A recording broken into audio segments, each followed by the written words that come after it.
这是越狱的真实场景，2名罪犯依靠直升机的掩护，在众目睽睽之下成功逃离监狱。还有的人为了越狱，居然苦练瑜伽20年，从一口小小的地方钻出，成功越狱。排名第1的堪称越狱王，他成功越狱4次，最后玩够后才自首。他是怎么做到的？赶紧来看世界上最奇葩的10次越狱。第10，直升机越狱。直升机似乎是越狱最佳首选交通工具，但这一次的越狱事件被摄像头真实地记录了下来。事件发生在加拿大魁北克省2013年3月，2名分别叫普罗旺卡尔和本杰明的罪犯，他们厌倦了监狱生活，打算越狱。一天，一架直升机降落在监狱的一栋建筑上，绳索坠落到普罗旺卡尔和本杰明的面前，他们开始爬上位于2层楼上的飞机。但时间紧迫，在外的同伙不得不直接起飞了，他们就这样被吊在了外面。但很快他们就被抓了。原来直升机被偷走后，有人报了案，他们的2名空中同伙也被抓住了，并被判处16年监禁。第9，瑜伽与越狱。2012年，曾有25次性暴力犯罪的疑犯崔甲福被关押，但他在17日早晨5时左右钻过宽45厘米、高15厘米的拘留所送饭口，逃出牢房。警方称，从监控录像看，崔甲福逃跑前先把毯子卷起来，装成自己睡着的样子，然后他脱掉上衣，把警方给他的皮肤病软膏抹在身上，还把一点软膏涂在送饭口栏杆上，随后钻过送饭口。事发时拘留所内有2名警察，但一个在打盹，一个离开岗位在会面室用电脑上网。当年50岁的他在牢里整整生活了23年，这些年他在牢里苦练瑜伽。据悉，崔甲福身高1.65米，体重52公斤。第8，地道逃生。埃尔查波是世界上最臭名昭著的毒枭之一，他在贿赂狱警之后，曾2次成功逃离监狱。有一次，狱警把埃尔查波放进装满脏衣服的洗衣车里，然后把他神不知鬼不觉地拖了出来。2014年，他被抓了回来，但仅17个月后，他又一次的越狱了。这一次的越狱方式更是令人大吃一惊。埃尔查波的牢房虽然一直受到监视，但在他淋浴的地方有一个死角，就是在这个死角处隐藏着一个10米深的隧道，这里面安装有灯光和氧气管道，还有水泥结构固定的非常牢固。警方在检查隧道时，他们甚至在那里发现了一辆摩托车。隧道本身非常挤迫，直通1600多米的一个建筑工地。当时他就是靠这辆摩托迅速地赶到了出口，逃之夭夭。第7，男扮女装。贩毒是一项非常严重的违法犯罪行为，一般都会被判很久的刑期。所以，当毒枭罗纳德·谢尔瓦被关押到巴西监狱时，他就幻想着能提前离开这个鬼地方。他想出了一个自认为天衣无缝的鬼点子。由于他的妻子基本上每周都会来看他，他看着妻子身上的衣服，小声地和她说，希望他每次来看他的时候都偷偷带一件衣服，慢慢帮他搭配成一套完整的女装。在一天自由活动时，他偷偷地剃掉了头上的所有头发，戴上了女士假发，换上了妻子偷偷收集的衣服和裙子，还有高跟鞋。为了更逼真，他还抹上了口红与粉底液，看起来真的就像个女人。他从角落的水泥墙里走出来，居然没人拦下他，但有一个警卫突然觉得很奇怪。最后，席尔瓦由于走路的姿势太别扭，最后被发现了。第6，恶魔岛逃生。著名的恶魔岛监狱在其鼎盛时期容纳了一些犯有重罪的罪犯，这里四面都是水，几乎没有越狱的可能。但这里真的发生过震惊世界的越狱一案，以至于他们的故事被改编成了一部电影。越狱的开头要从莫里斯、约翰和可拉伦斯3个人说起。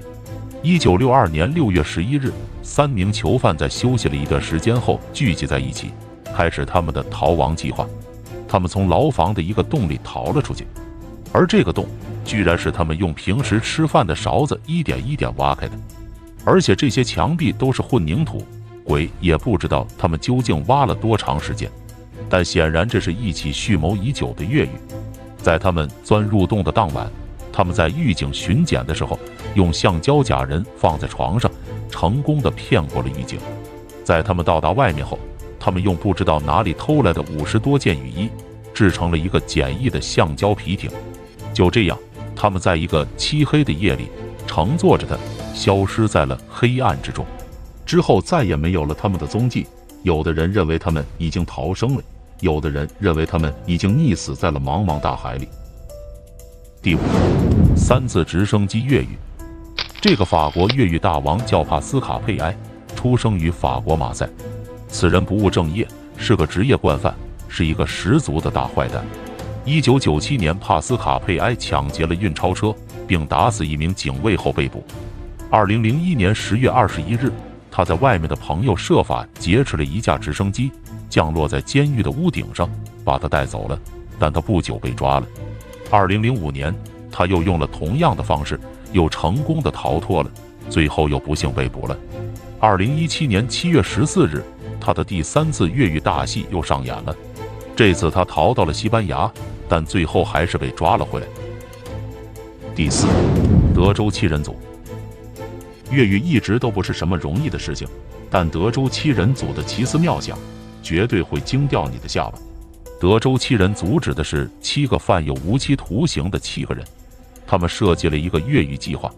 首先，他们劫持了16人作为人质，这其中包括了狱警和主管以及其他3名囚犯。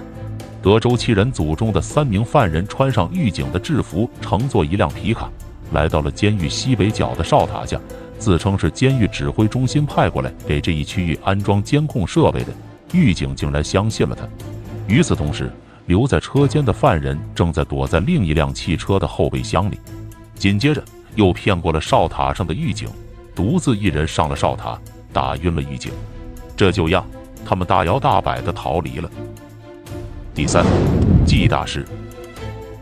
在监狱里的罪犯一般都会用读书或睡觉打发空闲的时间，但3名分别叫安德烈、罗斯和马修的人却把自己锻炼成了记忆大师。